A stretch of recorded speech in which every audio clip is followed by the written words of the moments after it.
Well, good morning. This morning we read a depressing passage from 2 Kings and chapter 24 and 25. It details the final fall of Jerusalem and the taking of the people into captivity in Babylon.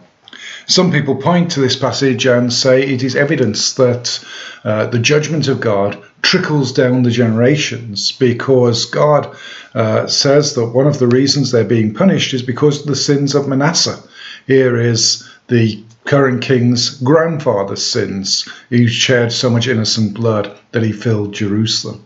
However, what they fail to note is that during the current king's father's reign, Joash's reign, that the Lord didn't judge. Why? Because Joash lived righteously.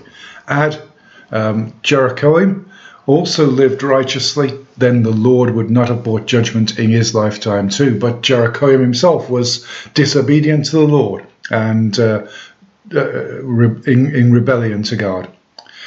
It shows here the attempts of the people of Israel to survive under captivity, how some tried to flee but were captured, how in the end some took the law into their own hands, assassinating the Babylonian governor of the land, and then had to flee to Egypt. It details the scattering of the people, some to Egypt, where they fled and produced a community of exiled Jews, and some taken into exile in Babylon under Nebuchadnezzar and his people. It's important to notice, and as we read through the passages, that through this judgment, God's people learned something. Never again after this judgment, after this exile, did the people of Israel, did the Jewish people turn to worshipping idols. After this time, they continued to worship the Lord, whatever it cost, right up to today. And it's important for us to have the same experience, that we learn from God's judgments in our life.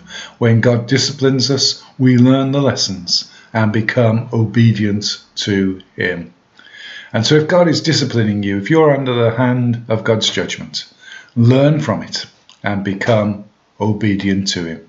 Learn to surrender your life to Him and to be obedient, and then to enjoy His blessings.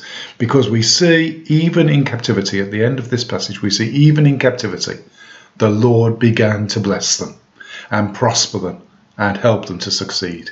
The Lord bless you today. Amen.